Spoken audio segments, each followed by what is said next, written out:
이제 우리 하나님 말씀은 호세아서 1장입니다. 호세아서 1장 2절부터 11절까지 말씀입니다. 호세아서 1장 2절부터 11절까지 말씀, 우리 한 절씩 교독해서 읽도록 하겠습니다. 호세아서 1장 2절, 제가 먼저 읽습니다. 여호와께서 처음 호세아에게 말씀하실 때 여호와께서 호세아에게 이르시되 너는 가서 음란한 여자를 맞이하여 음란한 자식들을 낳으라. 이 나라가 여호와를 떠나 크게 음란함이니라 하시니, 이에 그가 가서 디블라임의 딸 고멜을 맞이하였더니 고멜이 임신하여 아들을 낳으매 여호와께서 호세아에게 이르시되 그의 이름을 이스라엘이라 하라. 조금 후에 내가 이스라엘의 피를 예후의 집에 갚으며 이스라엘 족속의 나라를 패할 것임이니라. 그 날에 내가 이스라엘 골짜기에서 이스라엘의 활을 꺾으리라 하시니라.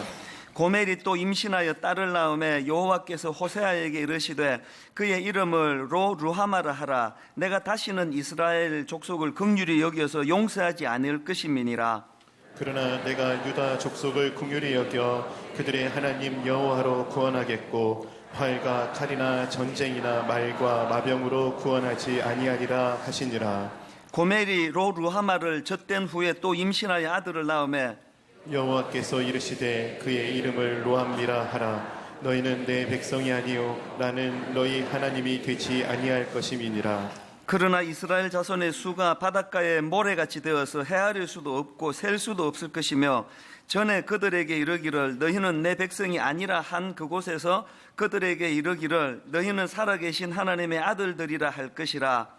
이에 유다 자손과 이스라엘 자손이 함께 모여 한 우두머리를 세우고 그 땅에서부터 올라오리니 이스라엘의 날이 클 것이미로라. 아멘. 이 호세아서를 읽다가 보면은 가장 먼저 발견되는 것이 이 범죄한 이스라엘 백성들에 대한 하나님의 분노입니다. 1장 내내 이 하나님의 분노가 막 쏟아지는 것을 볼 수가 있는데요. 호세아 1장 4절입니다. 여호와께서 호세아에게 이르시되 그의 이름을 이스라엘이라 하라. 조금 후에 내가 이스라엘의 피를 예후의 집에 갚으며 이스라엘 족속의 나라를 패할 것임이니라. 또 6절 하반절에도 보니까 내가 다시는 이스라엘 족속을 긍휼히 여겨서 용서하지 않을 것임이니라. 심지어는 9절 하반절에 보니까 너희는 내 백성이 아니요 나는 너희 하나님이 되지 아니할 것임이니라. 제가 이 호세아서 읽으면서 받는 느낌이 뭐냐 하면은 이 사람도 이렇게 격분을 하게 되면은 막 이게 할 말 못할 말 막 쏟아 놓을 때가 있지 않습니까? 딱 지금 1장에서 그 하나님의 그 모습이랄까요? 상태가 그런 것 같아요. 어떻게 아무리 화가 나셔도 너희는 내 백성이 아니야 이제. 나는 이제 너희 하나님 되지 아니할 것이야. 그러니까 이런 말씀을 지금 쏟아놓고 계시거든요. 이게 참 그 모순처럼 느껴지는 게 뭐냐면 제가 지난주 말씀드리지 않았습니까? 이 호세아서의 큰 주제 중에 하나는 이 포기하지 않으시는 하나님의 사랑이라고, 그 어떤 경우에도 포기하지 않으시는 하나님의 사랑을 묘사하고 담고 있는 것이 호세아서라고 말씀드렸는데, 여러분 이렇게 막 화가 나가지고 이제 너희는 내 백성이 아니라고, 나는 너희 하나님이 이제 되지 않을 거야, 막 이런 그 분노를 쏟아놓는 이 모습이 그 영원히 포기하지 않는 하나님의 사랑의 모습은 아니지 않습니까? 이거 어떻게 설명할 거냐는 거예요. 근데 저는 이렇게 이 1장에 나와 있는 그 타락한 백성들을 향하여 분노를 막 쏟아내시는 그 하나님의 모습을 이렇게 묵상을 하면서 제가 경험했던 두 사례가 이제 머리에 떠올랐는데요. 하나는 이번 여름에 제가 경험한 일입니다. 제가 참 아끼는 우리 청년이 하나 있습니다. 믿음도 참 좋고 또 참 제가 그 반듯하다 생각하는 청년인데요. 이 청년이 시험이 든 거예요.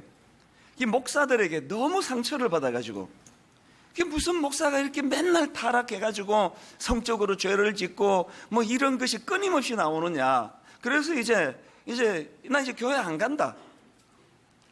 제가 알기로 이 청년이 그런다고 해서 교회를 안 갈 청년은 아니에요. 그러나 이제 너무 시험이 들어가지고 그렇게 막 이제 이 목회자들이 실망이 꽉 차가지고 이제 교회를 안 간다는 거예요.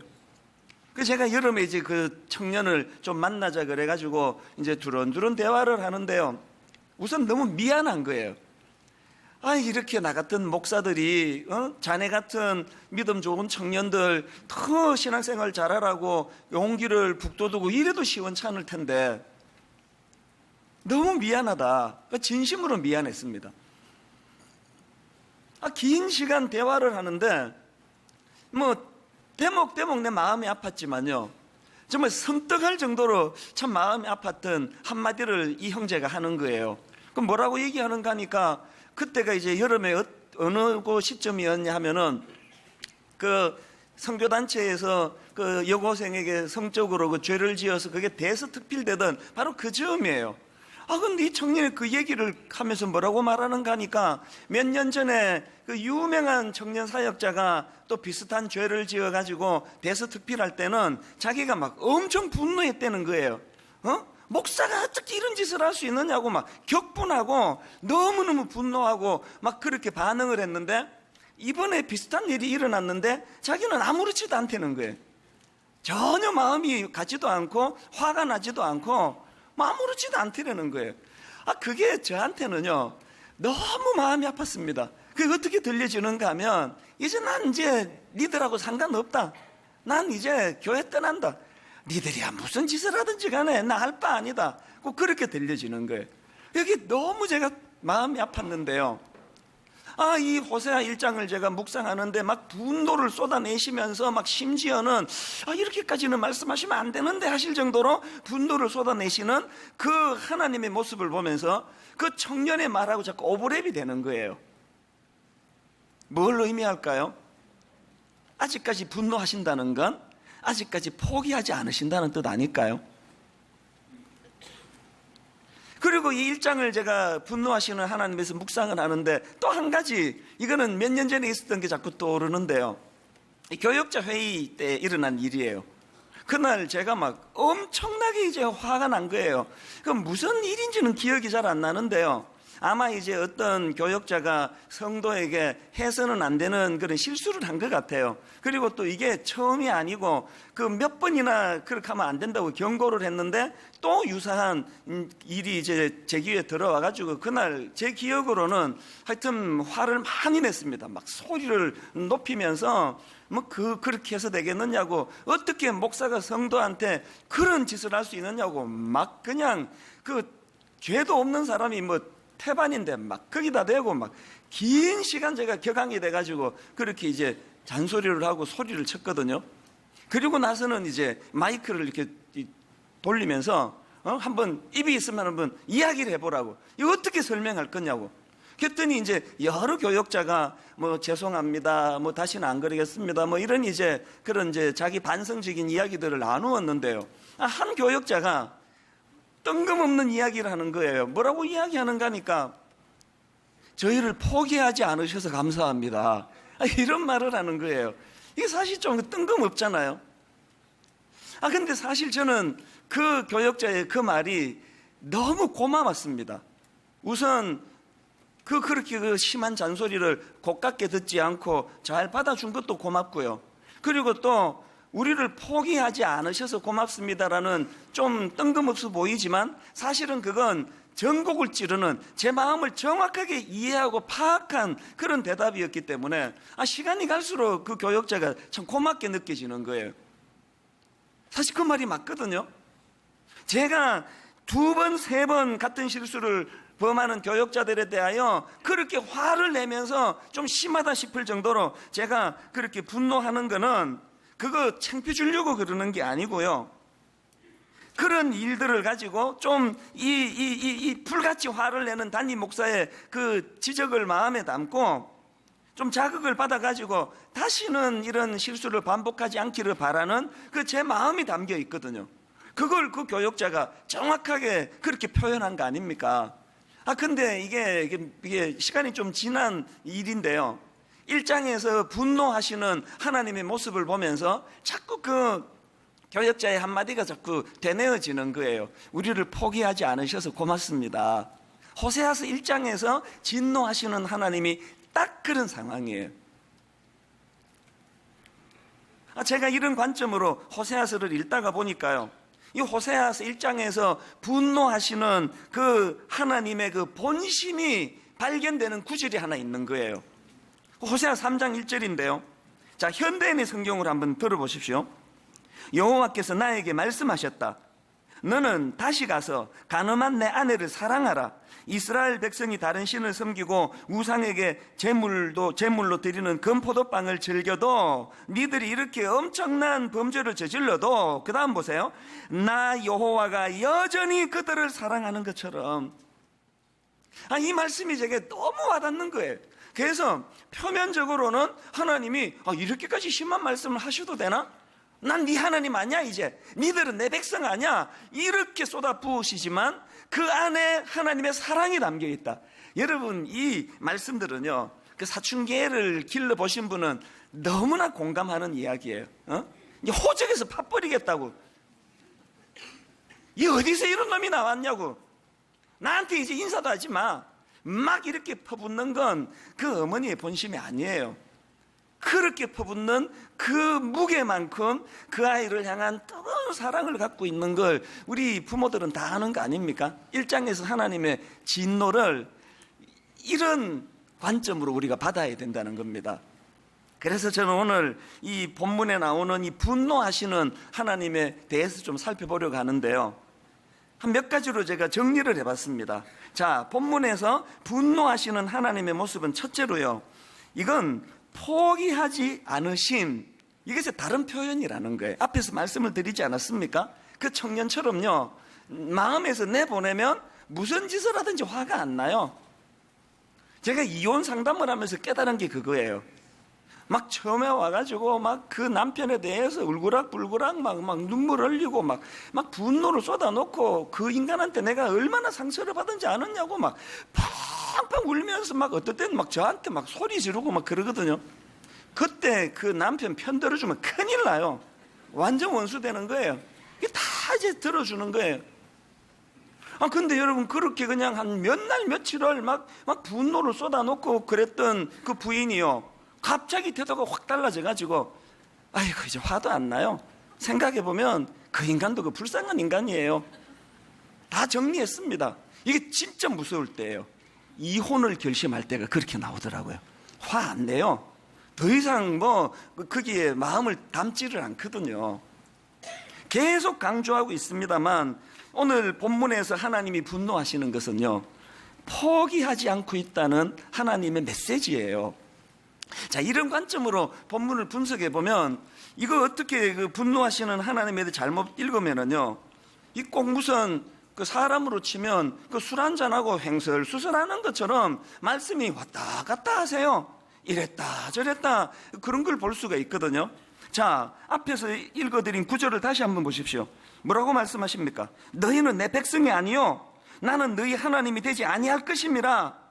이렇게 무서운 선언을 하셨는데요, 그 다음 10절에 보니까, 그러나 대반전이에요. 이스라엘 자손의 수가 바닷가에 모래같이 되어서 헤아릴 수도 없고 셀 수도 없을 것이며, 전에 그들에게 이르기를 너희는 내 백성이 아니라 한 그곳에서 그들에게 이르기를 너희는 살아계신 하나님의 아들들이라 할 것이라. 하나님의 본심이 이제 여기 있는 거예요. 호세아 2장 13절도 마찬가지입니다. 그가 기고리와 폐물로 장식하고 그가 사랑하는 자를 따라가서 나를 잊어버리고 향을 살라 바알들을 섬긴 시일대로 내가 그에게 벌을 주리라. 여호와의 말씀이니라. 막 분노가 뚝뚝 묻어나는데요, 바로 그 다음 14절에 대반전의 말씀이 나옵니다. 그러므로 보라, 내가 그를 타일러 거친 들로 데리고 가서 말로 위로하고 거기서 비로소 그의 포도원을 그에게 주고 아골 골짜기로 소망의 문을 삼아 주리니. 이 하나님의 분노하심이요, 막 횡설수설하는 것 같은데, 그 횡설수설하는 것 같은 그 말씀 안에 하나님이 분노하셔서 던지는 말씀 그 다음에 이게 내 본심이 아니다는 그 말씀을 꼭 덧붙여서 하나님이 하고 계시는 거예요.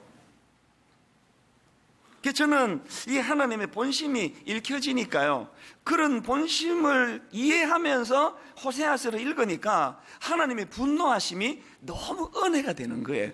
아직도 포기하지 않으시는 거구나.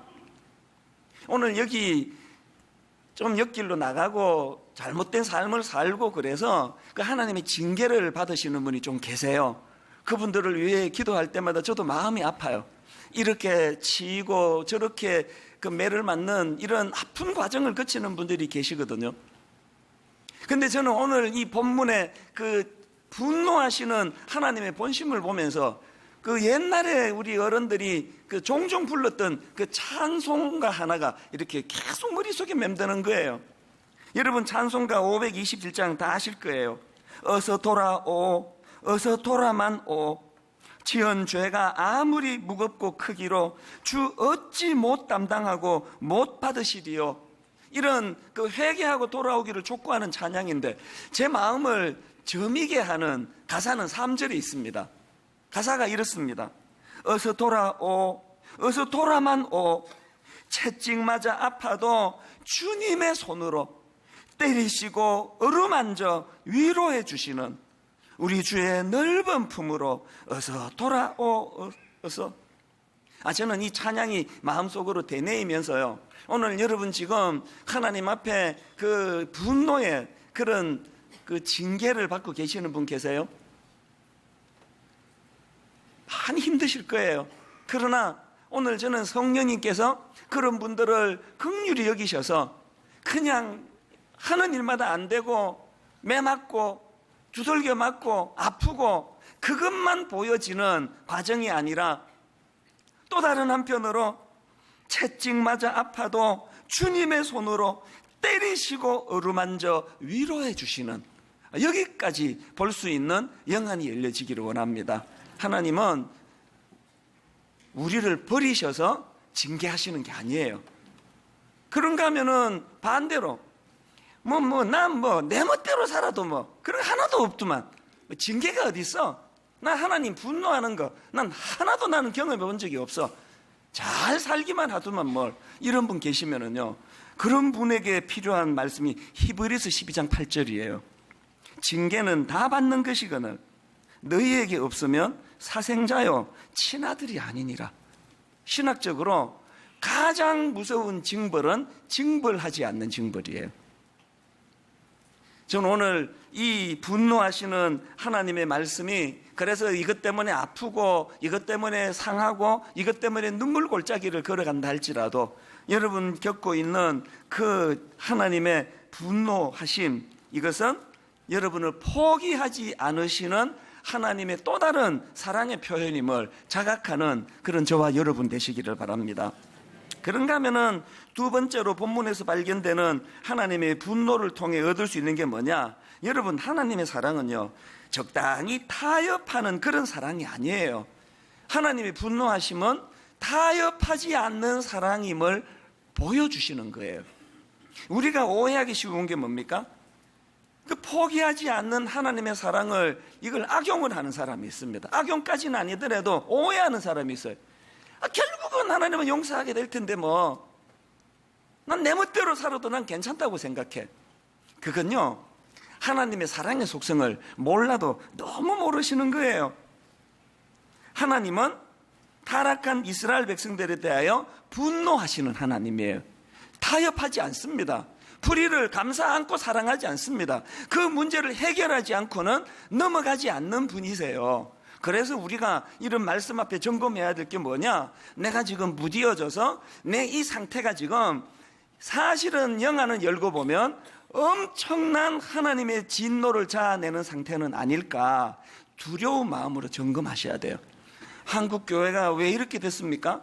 목회자들이 왜 이런 수치의 자리에 빠졌습니까? 이거 점검 안 해서 그런 거 아닙니까? 사람에게 들키기 전에 내 이 상태가 사람에게는 비록 들키지 않았지만 하나님의 분노를 자아내게 만드는 상태는 아닐까 두려워하며 하나님 앞에 나갔더라면 이런 수치는 피할 수 있었을 거 아니겠습니까?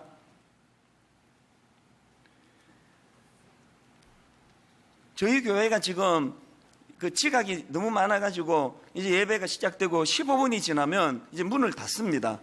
이건 영원히 이렇게 하겠습니까? 한시적으로 하는 거 아니겠습니까? 그리고 또 저한테 이제 들려지는 이야기가 어떤 분이 화를 많이 내고 가셨다고 문은 안 열어주시는 것 때문에, 그러면 마음이 아파요. 그분이 진심으로 이렇게 하는 걸 이해하기를 바랄 뿐이에요. 그런데 최근에 그 인터넷으로 제 설교를 들으시는 다른 교회 다니시는 분이 이제 그 소식을 설교 시간에 듣고는 저한테 화가 나셨어요. 그래서 저한테 장문의 항의 메일을 보내왔는데요.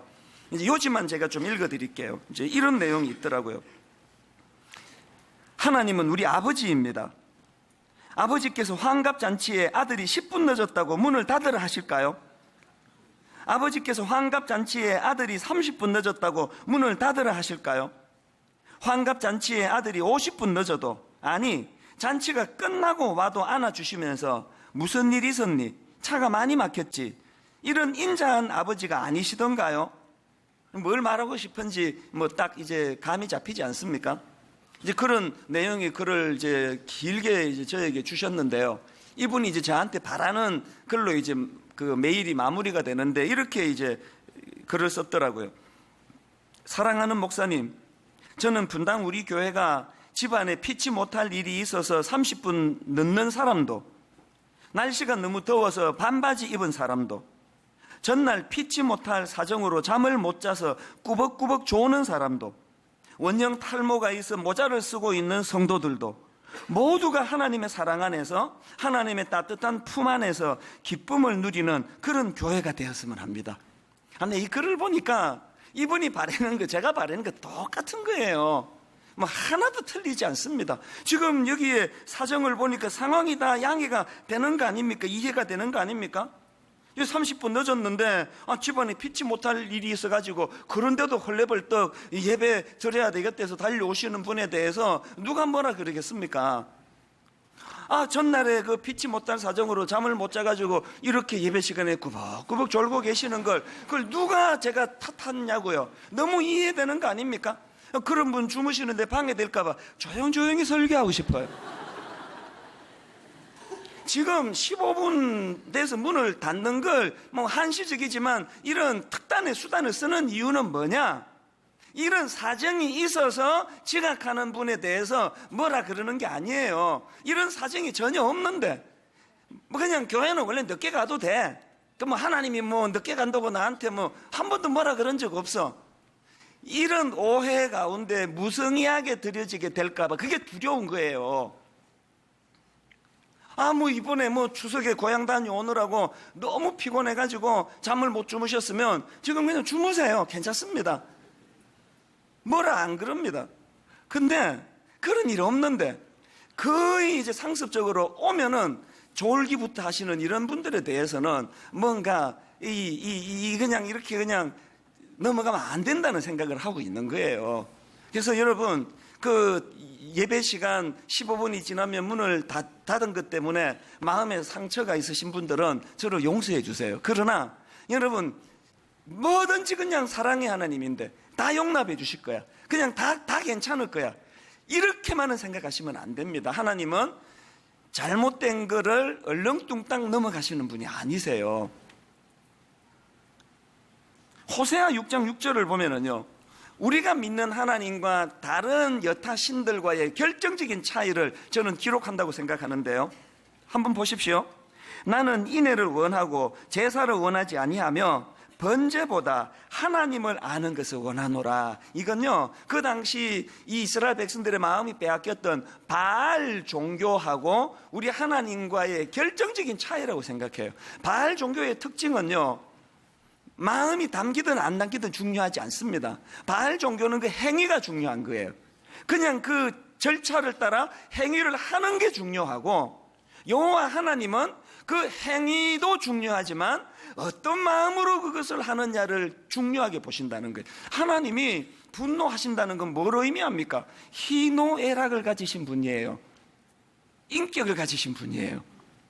인격을 가진 사람은요, 근성으로 그냥 행위만 하는 것을 우리는 원치 않아요. 진심으로 나를 대해주기를 원하는 것과 똑같은 하나님의 바라심도 그렇다는 거 아닙니까? 그런가 하면은 세 번째로 이 분노하시는 하나님의 모습을 통해 알 수 있는 게 뭐냐? 이 사람을 인격적으로 대해주시는 하나님을 저는 여기서 발견을 합니다.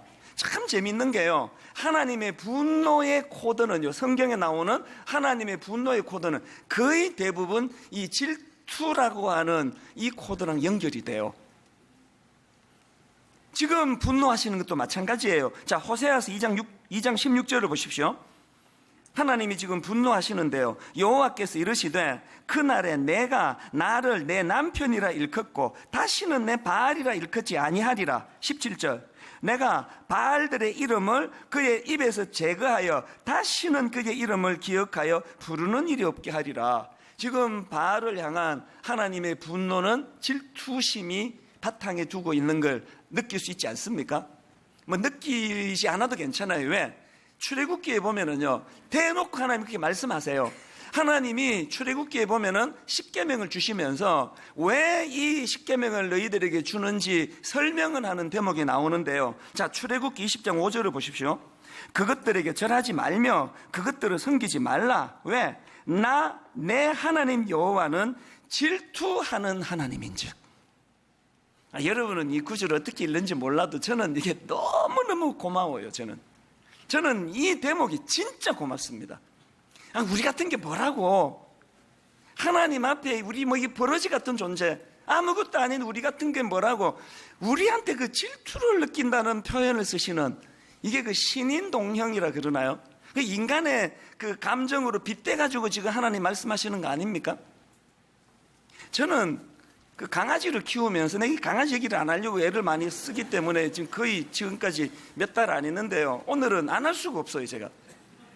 저는 이 강아지를 한 1년 지금 키우면서 정말 내가 은혜를 많이 받아요.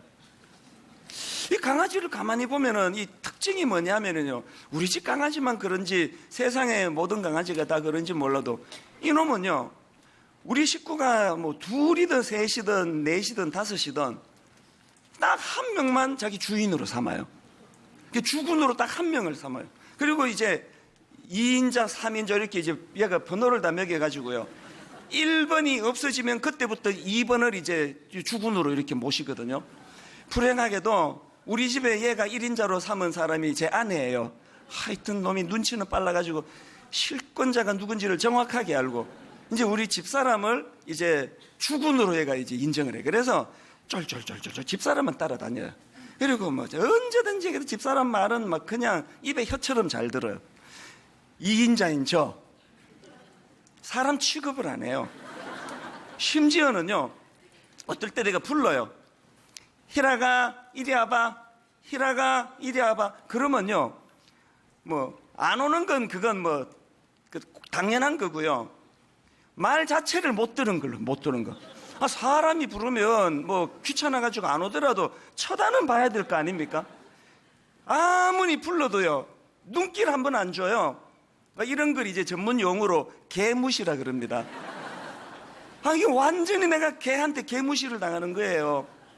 근데 제가 그게 안타까워가지고요, 어떻게 해서든 내가 이 녀석 그 환심을 사보려고요, 그래서 우리 집에 제가 룰을 정했습니다. 이제 이 강아지에게 먹이를 주는 거는 저 혼자, 아무도 못 주게 해요. 우리 집사람 보고 절대로 뭐 안 그래도 지금 주군으로 모시는데 먹이까지 주면 되느냐고. 그래서 먹이는 항상 내가 줘요. 그러면서 어떨 땐 제가 참 유치해요. 이 강아지한테 먹이를 주면서, 나 잘 봐. 이거 누가 주는지 너 얼굴을 봐봐. 지금 저 여자가 주는 거 아닌 거 너 확실하지? 이거 내가 주는 거야? 근데 이렇게 해서 먹이를 줄 때도 있고, 어떨 때는 그 납작 엎드려가지고 눈높이에 맞추느라고 그냥 가전 애교를 제가 다 했는지, 누가 개고 누가 사람인지 모르겠어요. 그 내가 그렇게 가전 애교를 다 떨다가 한 번씩, 야, 내가 이게 내 제정신인가 지금? 대분당우리교회 담임 목사가 네 개 앞에서 내가 이게 뭐 하는 짓이냐고. 여러분, 지금요, 하나님이 우리 같은 피조물에게 나는 질투하는 하나님이다. 그래서 내가 부탁하는데 네 저 바알신에게 마음이 안 뺏겼으면 좋겠다. 이런 말씀 자체가 어불성설이에요. 어불성설. 제가 우리 강아지한테 그런 가전 애교를 다 뜨는 게 어불성설인 것처럼, 그러나 그렇게 하고 있는 것처럼, 제가 강아지하고 저 사이를 생각을 하면서 하나님을 많이 묵상하게 되더라고요. 여러분, 하나님과 저와의 이 격차가요, 저하고 우리 집 강아지 격차 정도 되겠습니까? 하나님이 오늘 내게 그 질투심을 느끼신다는 거, 하나님이 저에게 분노하신다는 그것 때문에 저는 여기에서 말로 다 할 수 없는 은혜를 받는 거예요. 그래서 저는 오늘 여러분이 분노하시는 하나님에 대해 세 가지를 말씀드렸잖아요. 아직도 우리를 포기하지 않으심의 다른 표현이 하나님의 분노다. 그런가 하면 하나님의 사랑은 타협하지 않는 사랑임을 자각하게 하는 거, 이 하나님의 분노다. 그런가 하면은 하나님의 분노하시는 모습은 우리를 인격적으로 대해주시는 그 감격으로 이걸 우리가 받아야 된다. 저는 오늘 이 말씀들을 분석하면서 여러분들에게 정말 회복해야 될 두 가지 균형을 간단하게 말씀을 드리고 오늘 말씀을 마무리하려고 하는데, 여러분, 우리가 회복해야 될 첫 번째 균형이 뭘까요? 한편으로는 우리 삶 속에서 이 분노하시는 하나님을 인식하고 살아야 됩니다. 제가 이번 추석에 읽은 책 중에서 이 반응하지 않는 연습, 이런 제목의 책을 이제 구입해서 읽었는데요. 사실 제가 이 책을 구입한 건 충동적이에요. 우발적이었습니다. 우연히 인터넷에서 이 책을 이제 선전하는 문구를 봤는데요. 그 책에 나오는 그 2줄짜리 그 글이 제 눈에 확 들어온 거예요. 그래서 제가 그 글 보고 이 책을 샀습니다. 그 2줄짜리 제 눈길을 끈 글을 읽어드릴게요. 들어보세요. 반응하지 않는 것이 최고의 승리입니다. 승리란 상대방에게 이기는 것이 아닙니다. 상대방에게 반응해서 마음을 빼앗기지 않는 것입니다. 이게 너무 와닿는 거예요. 다시 한번 들어보세요. 반응하지 않는 것이 최고의 승리입니다. 승리란 상대방에게 이기는 것이 아닙니다. 상대방에게 반응해서 마음을 빼앗기는 것입니다. 여러분, 이게 왜 와닿았냐면, 제가 설교 시간에 종종 말씀드리잖아요. 왜 상처를 받느냐? 마음이 가는 그곳에 상처가 있는 거예요. 내 마음이 머물지 않으면 상처 없습니다. 여러 번 말씀드렸잖아요. 예를 들어 볼까요? 자동차를 새로 이제 새 차를 뽑고요. 그게 한 열흘도 안 됐을 거예요. 이게 완전히 새 차인데요. 어느 교회를 제가 방문하게 된 거예요. 그랬더니 그 교회 관리하시는 분 같아요. 막 얼마나 친절한지. 그때 빈자리도 많고 그래가지고 제가 주차해도 되는데 막 계속 자기가 도와드리겠다고 내리라는 거예요. 괜찮습니다. 제가 할 수 있습니다. 근데 아닙니다. 목사님 무슨 말씀을, 그냥 내리시라고. 그래서 기어이 내리게 해가지고 이제 키를 맡기고 이제 들어갔습니다. 일 다 보고 한 서너 시간 뒤에 집에 가려고 보니까 그 새 차 앞에, 범퍼 앞에 들이받아가지고 그렇게 내가 그냥 운전하고 했다니까 내리라고 그러더니 지금 뽑은 지 열흘도 안 되는 그 차를 앞에를 그냥 다 들이받아 놓은 거예요. 이것도 놀라운데요. 더 놀라운 건 제 마음이에요. 아무렇지도 않은 거예요. 아무렇지도. 전혀 상처가 안 되는 거예요. 그거 지금도 그렇게 하고 타고 다니는 거예요. 사람들마다 아이고 그 새 차를 갖다가 어떻게 들이받았냐고 그러는데요. 저는 주장이 뭐냐, 차는 가기만 하면 되지 뭐하러 새 차 큰 차가 있느냐고. 난 진짜 이해가 안 되는 사람들이 새 차 하는 사람들이에요. 곧 비 올 텐데 뭐하러 돈 들여서 새 차 해요. 제 마음이 차 찌그러지든 말든 거기에 담겨져 있지 않으니까 상처가 없는 거예요. 그분에 대한 원망도 전혀 없었습니다. 괜찮습니다. 전혀 괜찮습니다. 문제 없습니다. 그렇게 하고 지금까지 타고 다니는 거예요. 지금도 안 고치고 다니는 거예요. 이 책에서 주장하는 게 그 포인트예요. 왜 이렇게 자꾸 상처를 받느냐? 마음이 거기에 머무니까 거기에 반응을 하니까 상처를 받는다는 거예요.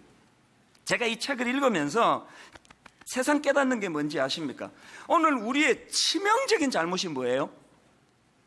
반응해야 될 분노하시는 하나님에 대해서는 무감각하고 반응 안 해도 될 그 세상 일에 온통 마음이 쏠려가지고 아무것도 아닌 일에 잠을 못 자고 괴로워하고 분노하고, 여러분이 맨날 그래서 이 책으로 말하면은 그 반응하지 말아야 될 것에 반응해서 마음을 빼앗기기 때문에 루저로 살아간다는 거예요.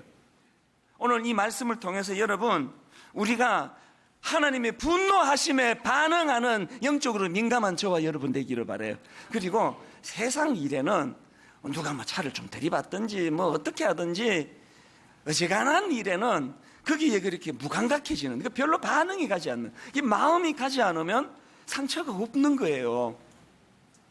그런가 하면 두 번째 우리가 기억해야 될 균형이 뭐냐? 그렇게 하나님의 분노하심을 의식했다면 돌이켜 회개해야 된다는 거예요. 하나님이 호세아 1장에서 그렇게 분노하시는 하나님의 의도랄까, 하나님의 본심을 저는 2장 2절에서 발견하는데요. 분노하시는 하나님이 이렇게 말씀하십니다. 너희 어머니와 논쟁하라. 그는 내 아내가 아니요 나는 그의 남편이 아니라 분노하셨죠. 그 다음 보세요. 그가 그의 얼굴에서 음란을 제하게 하고 그 유방 사이에서 음행을 제하게 하라. 상징적으로 드리는 말씀 아닙니까? 하나님의 분노하심의 목표는 딱 하나예요. 그의 얼굴에서 음란을 제하게 하고 그 유방 사이에서 음행을 제하게 하라. 우리가 이 하나님의 분노하심을 인식하기 시작했다면 돌이켜야 돼요. 이렇게 하면 안 됩니다. 수치의 자리에 빠지기 전에 돌이키면 용서하시는 하나님, 돌이키면 회개하면 원래의 자리로 되돌이켜 주시는 하나님, 그 하나님 우리에게 십자가라는 도구를 주셨잖아요.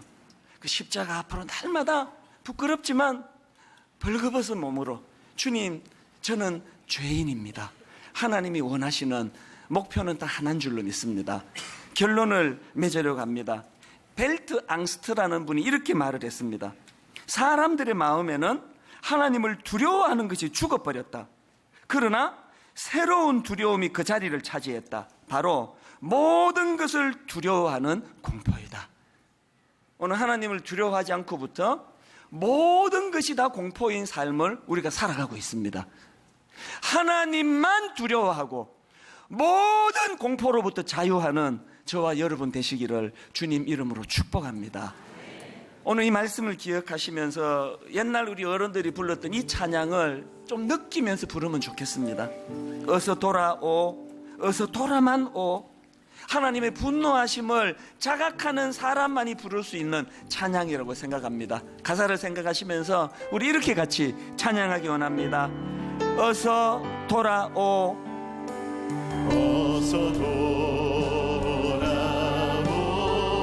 어서 돌아만 오. 어서 돌아만 오. 하나님의 분노하심을 인식하신다면 지은 죄가 아무리 무겁고 크기로 주 어찌 못 담당하고 못 받으시리요. 우리 주의 넓은 가슴은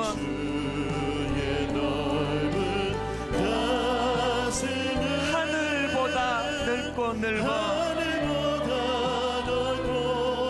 3절 찬양하시겠습니다. 어서 돌아오, 어서 돌아만 오. 여러분이 하나님의 마음을 좀 느끼면서 찬양합니다. 채찍 맞아 아파도 주님의 손으로 때리시고 어루만져 위로해 주시는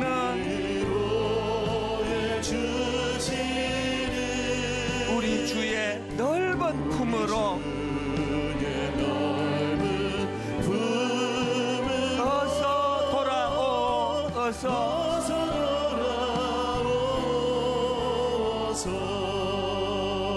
여러분 3절 한 번 더 찬양하기 전에 다시 한번 촉구합니다. 자기를 점검해야 돼요. 나는 분노하시는 하나님을 인식하고 있는가, 의식하고 있는가? 그저 눈에 보이는 사람들만 의식하고 눈에 보이는 사람에게 들키는 것만 수치고, 오늘 여러분 끊임없이 무슨 목사가 사고를 쳤네, 무슨 목사가 사고를 쳤네, 이 모든 원인이 바로 여기 있는 거 아닙니까? 사람에게 들통나기 전에 돌이키셔야 돼요. 그러려면 어떻게 해야 됩니까? 지금 내 이 모습은 엄청난 하나님의 분노를 자아내게 하는 상황이라는 걸 인식할 수 있어야 됩니다. 그런가 하면은 또 한 가지요, 그렇게 분노하심을 인식하고 회개하고 돌이키면 하나님은 용납해 주시는 하나님이라는 거예요. 그래서 오늘 여러분 중에 아프신 분이 계시잖아요. 이렇게 상한 분이 계시잖아요. 그저 채찍 맞아 아픈 것만 보고 계시지 말고요, 그 다음에 채찍 맞아 아파도 주님의 손으로 때리시고 어루만져 위로해 주시는, 이거 저도 많이 겪었던 거 아닙니까? 억장이 무너지는데 말로 다 할 수 없는 절망적인 상황이 내게 엄습해 오는데, 그때마다 주님의 손으로 어루만져 주시는 그 위로하심이 있었기 때문에 이 자리까지 제가 올 수 있게 된 거 아닙니까? 사연은 다르고 사정은 달라도 이 원리는 똑같습니다. 채찍 맞아 아파도 주님의 손으로 때리시고 또 어루만져 위로해 주시는, 오늘 여러분 이 3절 찬양하는 동안에 복음은 능력이거든요. 예배는 사건이거든요. 오늘 이 예배 시간에 이 가사가 내 삶 속에 구현되는 은혜를, 사건을 경험하게 되시기 바랍니다. 우리 3절 가사를 생각하며 다시 한번 이렇게 찬양합니다. 어서 돌아오, 어서 돌아오, 어서 돌아만 오. 분노하신 하나님, 채찍 맞아 아파도 주님의 손으로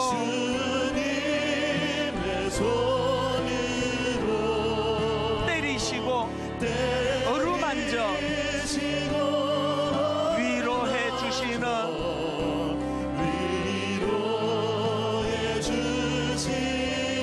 우리 주의 넓은 품으로 어서 돌아오, 우리 한 번만 더 고백하기 원합니다. 어서 돌아오. 아버지 하나님의 마음이 느껴지지 않으세요? 어서 돌아만 오. 무슨 일로 그렇게 힘드세요? 채찍 맞아 아파도 주님의 손으로 때리시고 어루만져 위로해 주시는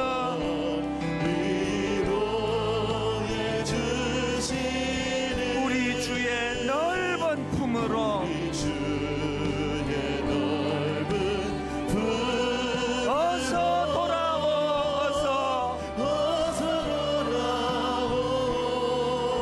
어서. 여러분, 우리 회개의 자리로 나가야 돼요. 마치 내가 담배 핀 건 아닌데 담배 연기가 자욱한 실내에 들어갔다 오면 온몸에 담배 냄새가 배어나는 건 같은 거예요. 목사인 저부터가 진짜 하나님의 종답지 않은 모습이 얼마나 많은지 부끄러울 뿐이에요. 오늘 장로가, 오늘 권사가, 오늘 주의 자녀들이 하나님, 나도 모르게 이 혼탁한 세상 속에 하나님보다 바를 더 의지했습니다. 질투하시는 그 하나님, 그 하나님의 사랑이 내게 느껴지고 그 하나님 앞으로 돌아가기를 원합니다. 그런가 하면은 그런 자들에게 주시는 하나님의 샬롬, 이 평안, 이 시간 내 안에 깃들기를 원합니다. 우리 합심해서 주님 앞에 같이 회개하며 기도하는 시간을 갖겠습니다. 하나님 아버지, 어서 돌아오, 어서 돌아오. 아버지 하나님, 우리를 질투하시는 지은 죄가 아무리 무겁고 크기로 그것이 주 어찌 못 담당하고 못 받으시리요. 너무나 자결하며 채찍 맞아 아파도 포기하지 않으시고 주님의 손으로 우리를 사랑하시는 하나님, 때리시고 어루만져 위로해 주시는 아버지 하나님, 진노 그 하나님을 경험하기를 원합니다. 하나님, 하나님의 사랑을 분노하시는 하나님, 진노하시는 하나님을 이 시간 바라보면서 오늘 혹시 내 모습이, 아버지 하나님, 오늘 내 영적인 상태가 용서해 주시고 하나님의 진노를 자아내게 하고 있는 건 아닌지 심각하게 돌아보기 원합니다. 그리고 하나님, 용서하여 주시옵소서. 그 두려움을 가지고 하나님 앞으로 하나님 돌아가기 원합니다. 회개하기 원합니다. 용서하시오. 하나님, 오늘 우리가 이렇게 두려움에 빠져 있는 것, 오늘 우리가 이렇게 하나님 아버지 앞에 두려움을 느끼며 이 땅에서 살아가는 것, 사람들의 마음에는 하나님을 두려워하는 것이 죽어버렸다. 그러나 새로운 두려움이 그 자리를 차지했다. 바로 모든 것을 두려워하는 공포이다. 벨트 앙스트의 이 말이 어느 나의 상태는 아닌지 돌아보고 점검하기를 원합니다.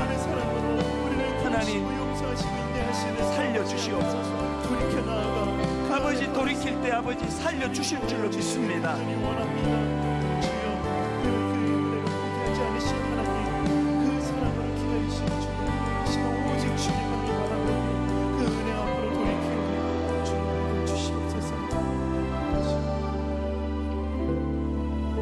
사람들의 마음에는 하나님을 두려워하는 것이 죽어버렸다.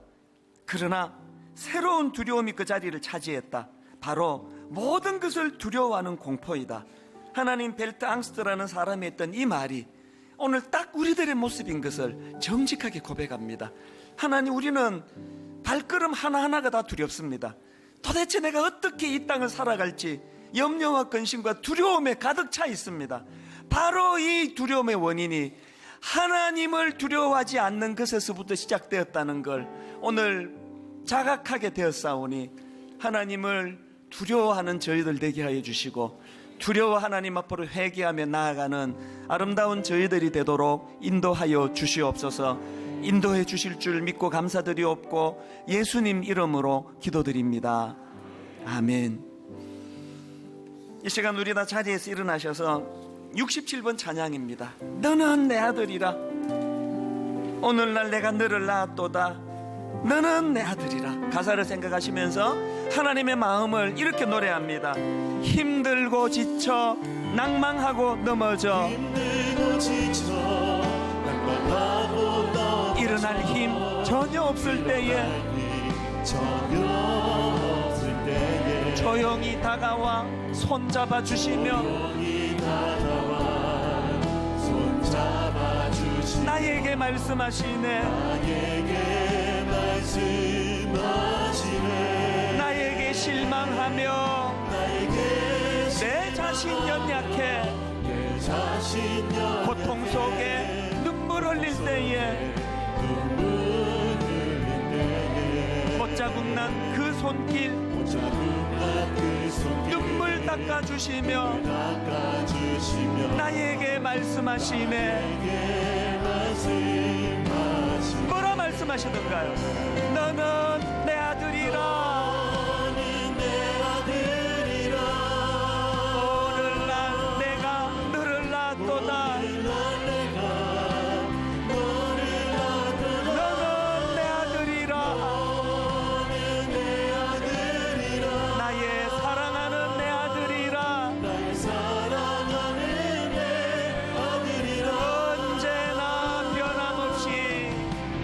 언제나 변함없이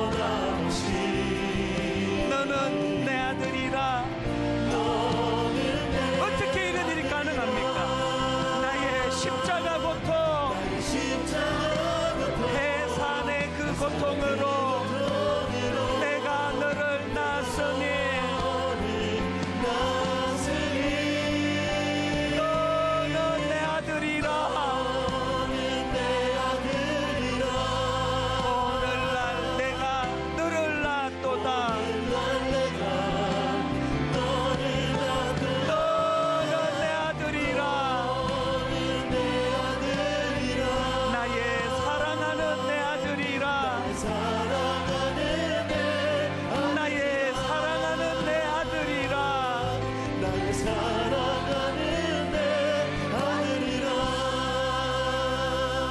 하나님, 오늘 이 말씀을 마음에 담고 분노하시기까지 사랑하시는 그 하나님의 사랑을, 끝까지 포기하지 않으시는 하나님의 그 사랑을 오늘 말씀 가운데 자각하고 그렇게 돌이키며 하나님의 사랑의 품 안으로 들어가는 복된 우리 성도님들, 또 종이 되게 하여 주시옵소서. 우리 주 예수 그리스도의 은혜와 하나님 아버지의 다함 없는 사랑과 성령님의 감동, 감화, 위로, 교통 충만하심의 역사가 오늘 주신 말씀 마음에 담고 힘 얻어 달려가기로 다짐하는 모든 주의 자녀들 머리 위에 지금부터 영원토록 함께 하시기를 간절히 축원하옵나이다. 아멘.